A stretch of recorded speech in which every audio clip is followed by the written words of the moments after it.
जैसे ही काव्या ने लिखा हुआ देखा, वो रोते हुए सीढ़ियों की तरफ भागती हुई गई।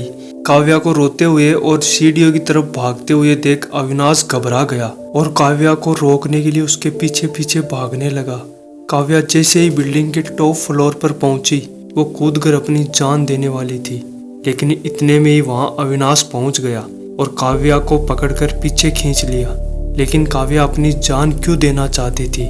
ऐसा क्या हुआ जो उसने ये कदम उठाने की सोची?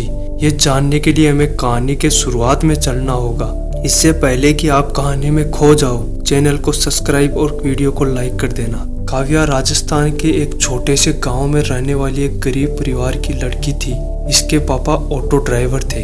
काव्या पढ़ाई में बहुत होशियार थी और वो यूपीएससी की एग्जाम क्लियर करना चाहती थी, लेकिन घर में पैसों की तंगी के कारण उसने सोच लिया कि वो अब आगे नहीं पढ़ेगी और कोई प्राइवेट जॉब करेगी। लेकिन उसके पिताजी चाहते थे कि काव्या अपनी पढ़ाई जारी रखे और यूपीएससी की एग्जाम क्लियर करे। उसके पिता ने अपना सब कुछ गिरवी रख दिया और सारा पैसा काव्या की एजुकेशन में लगा दिया। काव्या को पता था अब उसे यूपीएससी की एग्जाम को क्लियर करना ही होगा। काव्या दिन रात मेहनत करने लगी। फाइनली जब यूपीएससी एग्जाम का दिन आया तो काव्या खुशी खुशी एग्जाम देने गई, क्योंकि उसने दिन रात मेहनत की थी और उसे पता था कि वो इस एग्जाम को क्रैक कर लेगी। लेकिन जब उसका रिजल्ट आता है तब कहानी कुछ और ही रहती है। काव्या एग्जाम क्रैक नहीं कर पाई और वो फेल हो गई और वो अपनी जान देना चाहती थी। लेकिन सही मौके पर आकर अविनाश ने उसे रोक लिया और उसको समझाया और उससे एक सवाल पूछा, क्या तुम्हारे जान दे देने से तुम्हारा कर्ज माफ हो जाएगा, तुम्हारा घर बिकने से बच जाएगा? तो काव्या बोलती है नहीं। फिर अविनाश बोलता है तुम्हारा सुसाइड करना इसका सॉल्यूशन नहीं है। इसका सॉल्यूशन है कि तुम फिर से मेहनत करो, यहाँ नहीं तो कहीं और सही, तुम्हें सफलता जरूर मिलेगी। तुमने कभी सोचा है कि जिस माँ बाप ने तुम्हारे लिए अपना सब कुछ गिरवी रख दिया, तुम्हारे चले जाने के बाद उनका क्या होगा, उन पर क्या बीतेगी? यह सुनकर काव्या समझ गई थी कि एक बार असफल होने से दुनिया खत्म नहीं होती। जीवन संघर्ष का ही नाम है। जब तक मैं सफल नहीं हो जाती तब तक मैं नहीं रुकूंगी।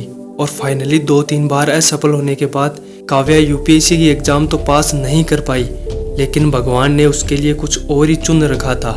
वो एक बहुत बड़ी टीचर बन गई और आज उसका मंथली पैकेज लाखों में है और वो बहुत खुश है। दोस्तों, इस दुनिया के जितने भी सफल लोग हैं उन्होंने कभी ना कभी संघर्षों का सामना जरूर किया है। उनका भी एक समय ऐसा आया होगा जब उनको लगा होगा कि अब सब कुछ खत्म हो चुका है, लेकिन उन्होंने कभी अपने जीवन के अहम फैसले जल्दबाजी में नहीं लिए। उन सभी सफल लोगों का यही मानना था, आज नहीं तो कल पर एक दिन हम जरूर सफल होंगे। बस यही एक एक्स्ट्रा पावर है उन लोगों में, जिनकी वजह से वो सफल होते हैं और हम असफल होते हैं। बस यही एक मंत्र है सफलता का कि कभी हार मत मानो। हाँ, अगर थक गए हो चलते चलते तो कुछ दिन आराम करो, घूमो फिरो, लेकिन बाद में उसी जोश और जुनून के साथ वापस लग जाओ। काव्या की तरह यूपीएससी नहीं तो कुछ और सही, पर सक्सेस एक दिन जरूर मिलेगी। याद रखना, वॉरियर्स या तो जीतता है या कुछ नया सीखता है। जय हिंद, वंदे मातरम।